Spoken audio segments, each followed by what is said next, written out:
Spam કોલ્સથી પરેશાન છો? કેવી રીતે બચશો? જાણો સરળ ઉપાય। આજકાલ સ્પેમ કોલ્સ અને મેસેજથી અનેક લોકો થઈ રહ્યા છે હેરાન। અજાણ્યા નંબર પરથી ઇનામ, લોટરી અથવા કસ્ટમર કેર નામે આવતા કોલ્સ વાસ્તવમાં ફ્રોડ હોય છે, જે લોકોની વ્યક્તિગત અને બેંક માહિતી ચોરી લેવાનો કરે છે પ્રયાસ। થોડી બેદરકારી પણ મિનિટોમાં બેંક ખાતું ખાલી કરી શકે। સ્પેમ કોલ્સ શું હોય છે? સ્પેમ કોલ્સ અને મેસેજ બનાવટી કોલ્સ હોય છે, જેમાં લોભામણી ઓફર આપી લોકોને ફસાવાય છે। સ્પેમ કોલ્સથી શું નુકસાન થાય છે? આ પ્રકારના કોલ્સનો મુખ્ય હેતુ ફ્રોડ કરીને બેંક ડિટેલ્સ ચોરવાનો હોય છે, જેના કારણે થઈ શકે છે આર્થિક નુકસાન। સ્માર્ટફોનમાં સ્પેમ કોલ્સ રોકવા માટે શું કરશો? તમારા ફોનના સેટિંગ્સમાં જઈને કોલર આઈડી એન્ડ સ્પેમ અથવા spam and call screen option ચાલુ કરો।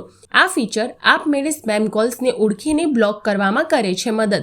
વોટ્સએપમાં સ્પેમ કોલ્સ કેવી રીતે રોકશો? વોટ્સએપ સેટિંગ પર જઈને પ્રાઇવસી, ત્યારબાદ કોલ્સ પર જઈને સાયલેન્સ અનનોન કોલર્સ ઓપ્શન ઓન કરો। આથી અજાણ્યા નંબર પરથી આવતા કોલ્સ આપમેળે સાયલેન્ટ થઈ જશે।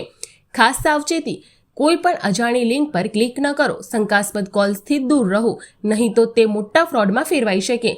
થોડા સરળ સ્ટેપ અપનાવીને તમે સ્પેમ કોલ્સ અને મેસેજથી સરળતાથી બચી શકો।